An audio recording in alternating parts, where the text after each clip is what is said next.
Archbishop Justin Badi Arama commissions 58 new lay readers. South Sudan and China deepen oil partnership in high-level meeting in Beijing.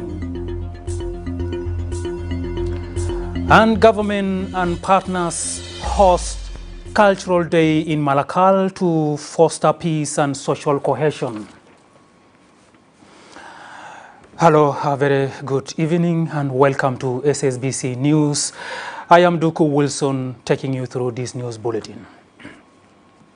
Congregations of St. Philip's Parish argumented with the licensing and confirmation of 58 believers to lay readers. In his sermon on the Holy Trinity Sunday, the primate of the Episcopal Church, Archbishop Dr. Justin Badi Arama, persuades South Sudanese to accept each other and coexist peacefully.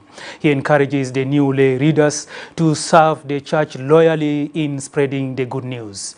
Siama Amo, lay reader, calls upon fellow lay readers to embrace love and unity in their daily activities.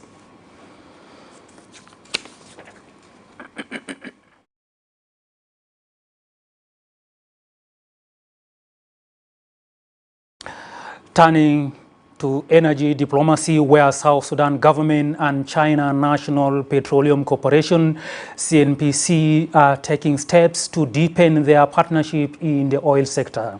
A high-level technical meeting was held between South Sudan officials and China's state energy giant in Beijing.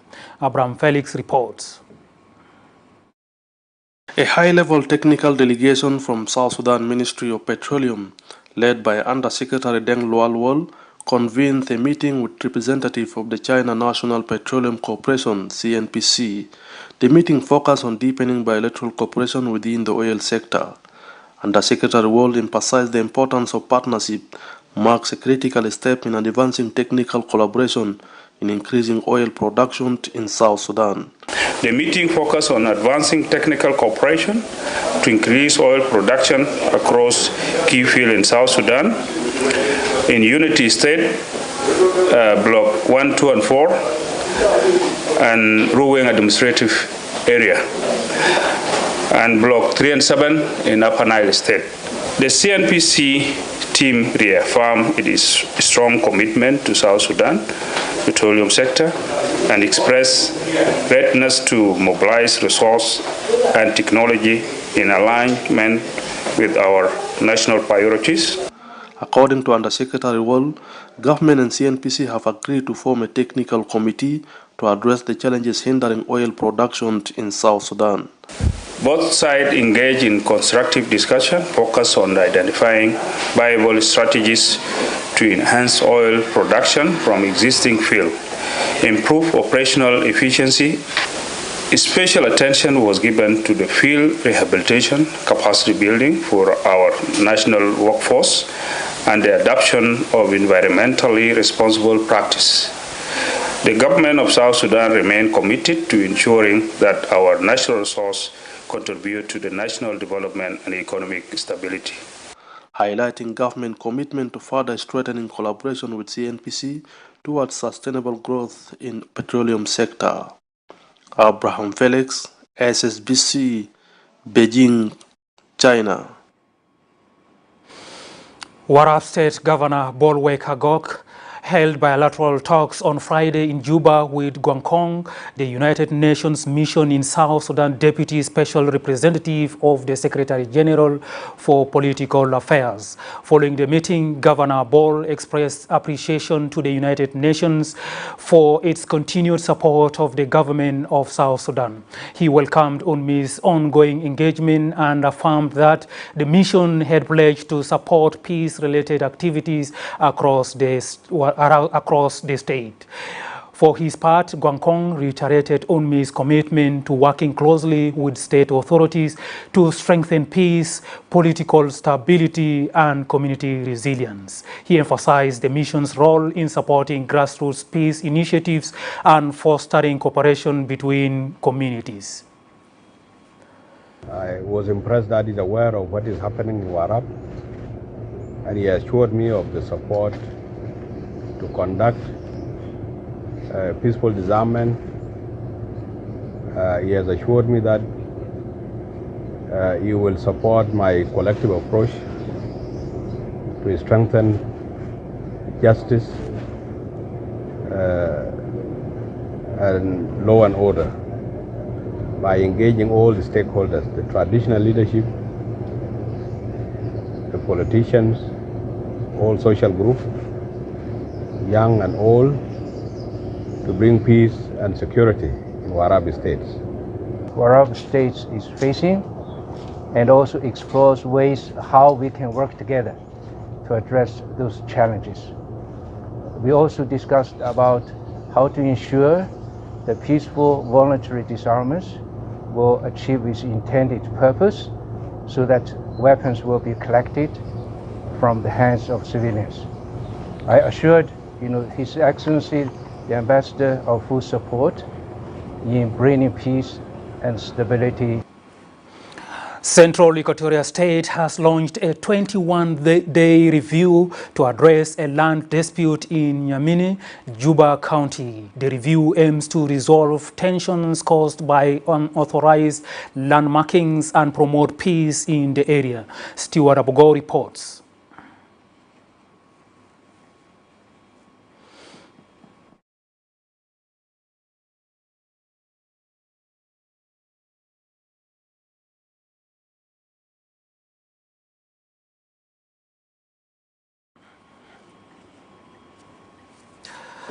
UNESCO, in collaboration with the Upper Nile Ministry of Youth and Sports and Hope Africa, organized a cultural day event at Malakal Football Stadium on Saturday. The celebration featured vibrant performances by various cultural and traditional dance groups. الثقافة ممكن نتكلم عن الثقافة وما في سلام. وجودنا الليلة في الاستاد برسل رسالة حقيقية إنه على النيل آمن وعلى النيل فيها السلام، لأنه أنتوا رسلتوا رسالة بيرمي إنه سلام حقيقي في على النيل موجود، ويشعر في قرية بتاع آمن، ويشعر في مقاطعة بتاع آمن. يبقى على امتداد بتاع 13 مقاطعة نحن كحكومة ولاية إن شاء الله في ظل السلام الموجود، في ظل السلام حقيقي التعايش السلمي شفناه نحن مع ضرب البداية لشغل بتاع ثقافة. وانتوا براكم عارفين ومقتنين إن ولاية على النيل ولاية يتمتع بدايفرسيتي بتاع مجموعات بتاع 5 أساسيين بالإضافة لمواطنين بتاع مدينة ملكال. مواطنين مدينة ملكال فيهم مجموعات إثنية من ولايات مختلفة، لهم حق في مثل هذه المناسبات أي زول يقدر يمارس ثقافته، يبشر بقيم الأخلاقية اللي ورثوا من الأجداد بتوعه في زمن الفات. سلام واحدة مع الشركية دي حاجة مهم شديد. Let them see what we have in Upper Nile. Number 3, Akir. Motor Remus Jai. Derina Zara. Let us do agriculture. As we all understand, Upper Nile State is one of the states that was affected by the conflicts in South Sudan. And so such days are very important that bring people together, and then we dance, we share ideas, and then we share messages of peace and bring people from diverse communities to sit down together, dance together, and then... It's time to go for a quick break. Please do stay with us because more stories are coming up ahead after the break.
Welcome back from that short break, and thank you for staying with us. Moving on, the Vice Chancellor of the University of Upper Nile, Professor Mamour Chol, inspected ongoing renovation work at the facilities of agriculture and forestry in Reng County on Saturday, speaking on the renovation and rehabilitation efforts. He added that both facilities are expected to reopen soon.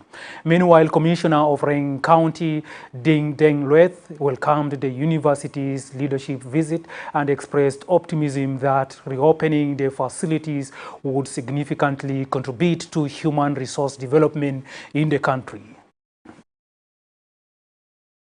والهدف الأساسي من الزيارة بتاعتي إنه أجي أشوف وأتفقد الصيانة التامة في مركز الجامعة. نحن منذ العام الماضي احنا كنا جينا بخطة على أساس إنه نحن دايرين نرحل كلية الزراعة والقابات لمقره هنا في جامعة. العائق الوحيد اللي كان قدامنا كان هو إنه المباني دي كلها دايرة ترميم. ومهم جدا إنه نسعى ونبذل قصارى جهدنا في إنه المشروع ده يتم تنفيذه قريبا قبل الخريف إذا أمكن. ودارين نأكد لإدارة جامعة على النيل ووزارة التعليم العالي إنه إنسان الرنج مهيأ تماما إنه يستقبل أكثر من كليتين ديل. لو في كليات زيادة نحن بنستقبلهم، مساحات موجودة ونحن على تم جاهزية في إنه نتأقلم مع واقع بتاع التعليم العالي. Unity State Minister of Information Gatwech Bipal held a meeting on Saturday with Ben Ngor Chol, Vice President of Greater Pioneer Oil Company, GPOC, to discuss cooperation between the company and the state government. Speaking to SSBC after the meeting, Ben Ngor Chol said the discussions focused on enhancing collaboration and improving social service delivery to local communities in Unity State. Minister Gatwech Bipal expressed appreciation for GPOC's support to students in various universities and described the meeting as fruitful and constructive, highlighting the positive partnership between the company and the state. We came here to Unity State with government officials to discuss the issue of our common cooperation with the GPOCs and the support that the government of Unity State is rendered to GPOC, and the services alignment that we will give to the communities. And I think our discussion went on well. We'll do more together. The Unity State government met with a delegation from GPOC and the leadership of Vice President of GPOC. We discussed a number of issues, including the delivery of social service like school, hospital, clean drinking water, and road. We appreciate the work that the GPOC has been doing to the people of Unity State, including the support to our students in various universities and the other service. It was a great discussion. We discussed a lot, and it was very. The National Ministry of Agriculture and Food Security has delivered tractors to Warab and Western Bahar el Ghazal states as part of its efforts to combat hunger and increase agricultural productivity. Emanuela Joyce reports. A land of abundant agricultural production in the pre-independence period, present-day South Sudan is struggling to revive local food production to slash dependence on imported supplies. The government have purchased 1,750 tractors in a bid to encourage farmers cultivate more land. President Salva Kiir has declared 2025 the year for agricultural production. States and administrative areas are instructed to avail land for large-scale farming. Warab State receives its tractors in Juba with a call on farmers to be alert and apply the tractors productively in the current agricultural season. In a statement to SSBC, the Director for Agricultural Mechanization in the Ministry of Agriculture and Food Security, Emmanuel Simea Kumba, says the project targets the 10 states and 3 administrative areas. He asks the concerned authorities to abide strictly by the regulations for the use of the tractors. Purpose of creating Agro-Mechanical Service Center is to make sure that the tractors is parked in one location, and then these tractors are hired out to the neighboring farmers, and then once they have done their job, it comes back to the center. Okay, it is going to be directly supervised by the State Ministry of Agriculture in various states. And then these centers, we are going to have tractor operators who are going to be there, and we're going to set a structure who is going to be a manager in that Agro-Mechanical Service and Training Center. And they're going also to conduct training activities for operators, because these machines are not like a normal vehicle.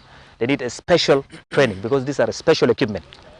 The Minister of Agriculture, Environment and Forestry in Warab State, John Deng, says the tractors will be dispatched to the states for use by all farmers. The purpose of sending tractors to the state is in response or is in line to the directives of His Excellency the President of the Republic, General Salva Kiir Mayardit, that this year must remain agricultural year to the people of South Sudan, so that each citizen is asked to produce his or her own food.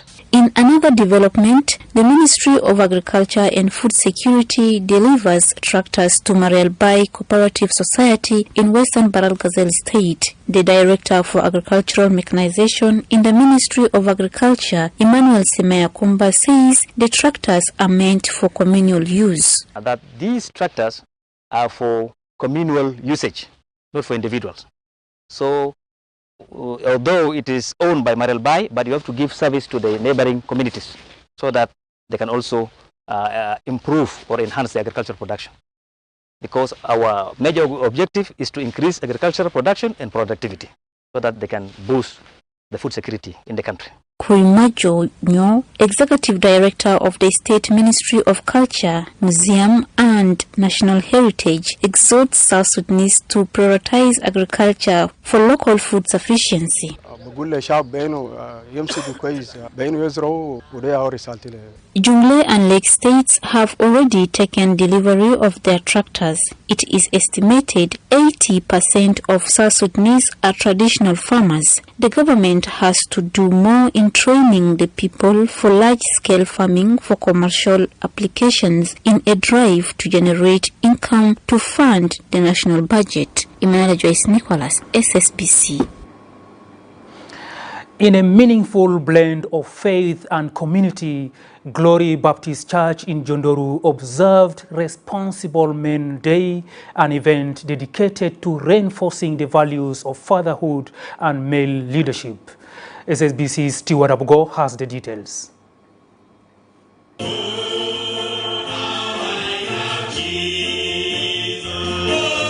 Glory Baptist Church marked Responsible Men Day during its Sunday service at its premises in Jondoru residential area. The event aimed to reinforce the principles of responsible fatherhood and male leadership. The day theme, Responsible Men, highlighted duties ranging from providing for one family to raising children in faith and maintaining peace. Reverend Eli Soro, pastor in charge of Glory Baptist Church, emphasized that fathers are called by God to care for and provide spiritual support to their families. He stated that one of the most valuable things a father can offer his family is a good legacy. As the Bible says, you are the head of the home. You are automatically a priest of your family. You are supposed to encourage your family with the word of God. But how many of you do call your family together every day and say, let's do devotion, let's pray together? How many of you? That means you have faith in your responsibility because you are not leading your family in the direction of God. And one of the best inheritance that a father can leave for his family is a good legacy. Teaching the family moral ways, teaching the family good standards of living so that the children pick up from where you have left. Some participants at the event expressed satisfaction with the initiative. Economic challenges is one of the biggest problems fathers face. When a father is facing financial challenges, meaning his family is going to go through a lot. One of the challenges that fathers face in bringing up their children is the negative influence from actually around the community. My prayer is that may God help us so that we be responsible fathers who can lead our families in faith, who can be providers at home, not only providers, also we should be head of our families. You are a father, you're supposed to play your vital role in raising up these children in godly way. The time is now. You need to act now. If you've not been doing your role, I want to tell you this today that it's your time, it's now your duty to be part of the life of your family. Most children, they feel disappointed and they feel abandoned by the parents because parents are not supportive to them. Parents ignoring their responsibility, they think that giving children happiness, giving them food is the only thing. The Responsible Men Day successfully reinforced the vital role of men in family and community, emphasizing their divine calling for provision, spiritual guidance, and peace building. For SSBC News, Stewart Abugola Soba reporting. The Commissioner of Bor County, James Guy Makor, announced the formation of a resource mobilization committee aimed at renovating Baidit Health Service Center to upgrade it into a fully equipped county hospital. He emphasized the importance of improving health services for the people during his visit to the facility on Saturday. Meanwhile, Aliar Michael Malier, member of the Jonglei State Legislative Assembly representing Baidit, reaffirmed his commitment to supporting the renovation efforts. This is not an individual project, it is a communal project, whereby sons and daughters of Bor and the relatives, if you are interested to see it here, you support the committee. Because the committees that are formed are comprised of 5 Payamat of Bor County, from Makwaj, Jale, Baidit, Inyidi, and Komiang, in which we will see them that now they are doing duties of the county. So for that, I will be happy if the renovation is done. Later on, this is where we can do our thing. This place is a historical place. Seeing the struggle has taken place, this is the house, the building where today we came together with them to come and show them the whole building which was been existing here as a THC, to see how they can renovate it, how they can do it, and then they go back to go and mobilize the funds for the renovation of these premises. I'm a member of Baidit representing the Baidit people in the assembly. That is my position, and I was the civil administrator. It's time to go for another short break. Please do stay with us because more stories are still lined up ahead. We are back in a moment.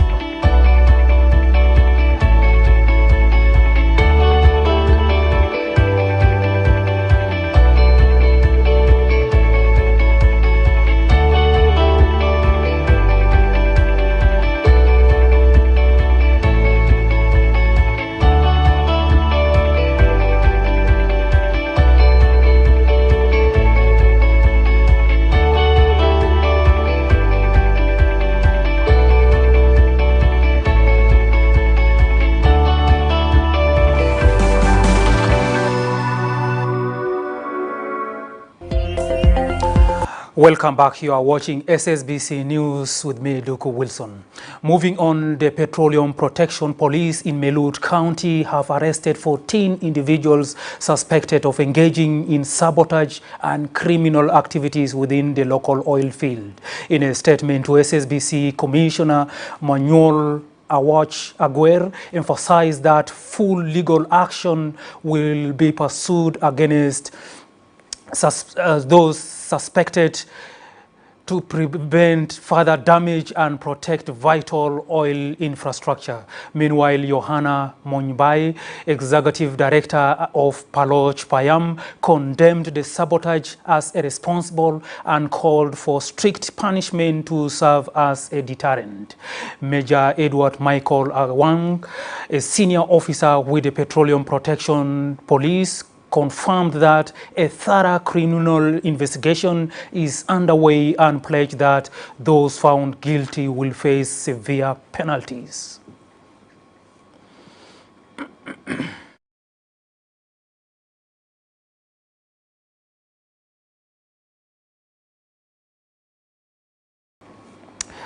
The Strategic Initiative for Women in the Horn of Africa, in collaboration with the Women Initiative for Community Development in South Sudan, conducted a one-day training workshop on Wednesday focused on preparing budgets that support women's empowerment initiatives. The workshop brought together participants from various sectors to build capacity in financial planning and gender-responsive budgeting as part of broader efforts to strengthen women's rights and social development in South Sudan. Speaking to SSBC, George Okeng, advisor at the Central Equatorial State Ministry of Gender, Child and Social Welfare, praised the initiative, noting that the Strategic Initiative for Women in the Horn of Africa is a Pan-African organization that champions a partnership, highlighting the importance of regional cooperation in advancing the status of women. The Apu community from Gogreal East County, Warab State, convened a consultative meeting in Juba on Saturday to discuss the worsening condition of the road connecting Lonykwar and Lithium Payams.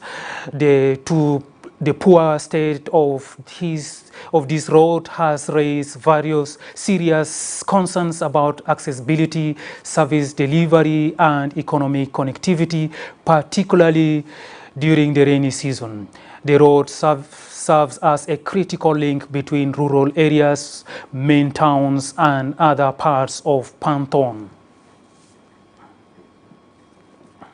Aim to discuss an initiative of self-help in a Apuk community regarding the road from Luanyaker to Liadnum. This road has become a serious obstacle to everything, from market deliveries to security issues to trade to health issues. So we said, since it looks like it's going to take a long time before the government repairs this road, that perhaps we should start on our own with whatever little we can do and put in our efforts, financial and physical. And hopefully down the line, the government will catch us with that, up with that. But we cannot just sit as a community and be debilitated by lack of road infrastructure.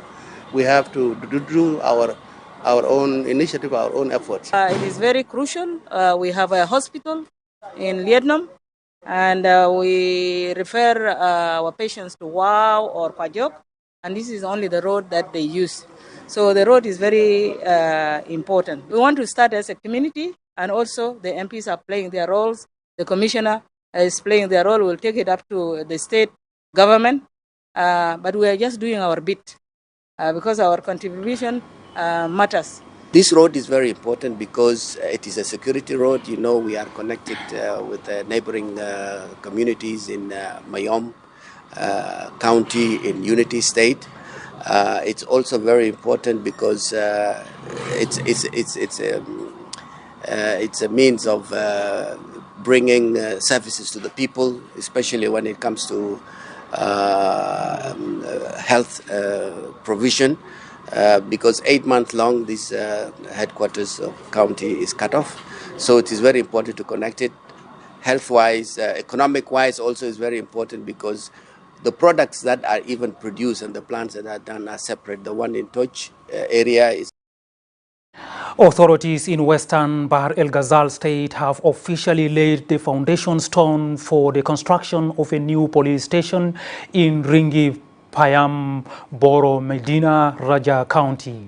The project is funded by the United Nations Mission in South Sudan under its Quick Impact Projects framework aimed at strengthening the rule of law and promoting community security. Speaking during the ceremony, Dr. Francis Michael Hassan, the State Minister of Health who represented the state governor, emphasized the strategic importance of Boro Medina to the state government. He called on local communities to fully cooperate with implementing agency to ensure the project is completed on time. Meanwhile, the Executive Director of Raja County, Deher Abdul Rahman, lauded UNMIS for its continuous support in advancing development initiatives within the county. He also urged the state government to replicate similar efforts across all Payams in the county to promote a stronger culture of law and order. For his part, State Deputy Police Commissioner Major General Mareng Mareng reaffirmed the police force's commitment to deploying personnel and resources to the new station. He stated that the initiative would significantly contribute to ensuring comprehensive security and long-term stability in the region. بورو مدينة هي منطقة حدودية، ثانيا منطقة فيها موارد مثل الذهب، فده كله بيخلي إنه الحكومة يدعى عليه اهتمام خاص. نقول كحكومة بتاع الولاية نحن بنوجه إدارة بتاع المقاطعة والبيام على أساس إنه هم يقوموا بكل التسهيلات اللازمة للمنظمة المنفذة والشركة على أساس إنه المشروع تقدر تنتهي في فترة زمنية المعددة. الشكر الجزيل لناسينمس على الدور البارز، الدور الحيوي، الدور الصغي، إنه دام بتعمل أساسا ينشأ هذا المنشأ الرئيسي عشان يعزز ثقافة الأمن لناس بورو كلها. أنا بتمنى إنه ناس يونمس يعزز التنمية دي كل البيامات المختلفة محتاجين لهذه المباني زي ده. في أي موقع محتاج، وعندنا 11 بيام محتاجين للبيامات دي. هناك داكر وطاب تقرب بار غزال. أي حجزة القاعدين هناك، حجز الأمنية الموجود، كان جيش، كان بوليس، كان ناشونال سكيورتي، كان أي ويدا واي لايف، نادل كله يون وين في بورو مدينة. محل ده مهم لنا كله في ولاية هناك. مهم لنا لو عملوا فيه محل تاع بوليس زي ده، هنا نكون بالتانا فوق خالص. لنا نجيب بوليس في المحل ده. بوليس هيجينا بوليس كتير. هيكون في وحدات أمنية كله بتاع بوليس هيكون قاعدين هنا. هيكون في بوليس بروفيشنال ستاندرد. هيكون في CID. هيكون في ميجريشن. المحل ده هيكون في أجهزة بتاع بوليس. Let's now turn to developments in South Sudan's energy sector, where Chinese industrial and renewable energy giant Sany Group has expressed interest in partnering with South Sudan as part of its green energy cooperation with over 30 African countries. SSBC's Abuk Agostino reports from China. At Sany Group's state-of-the-art renewable energy facility in Changja, a delegation of 38 African journalists toured advanced clean energy systems, including wind, solar, hydrogen, and lithium batteries to South Sudan, aiming to promote sustainable energy solutions and reduce environmental impact. Since 2009, the company has invested over 10 billion RMB in eco-friendly projects. A key highlight was Sany's IntelliSun series, compact mobile solar power storage units ideal for tropical climates like South Sudan. These units offer quiet, portable, and high-output energy solutions. In an exclusive interview, Liu Kongqing, General Director of Sunny East Africa, confirmed the company's interest in working with South Sudanese farms to accelerate green energy adoption. In Africa, Sunny have branch more than 30 countries, and we just subsidiaries more than 15, and we are going to have the first factory in September in South Africa. In South Sudan, we think there is a very big potential market. We are, 10 years ago, I traveled there on a final chance to cooperate with local companies. Because the market is very big, Sunny wanted to do something with the support of the Sudan government. Sunny's innovations could help South Sudan reduce its dependency on diesel generators, still common across the country. Abuk Agustino reporting for SSBC News, Jiangxia, China. And that story brings us to the end of this news bulletin. I am Duku Wilson signing off, and thank you for watching.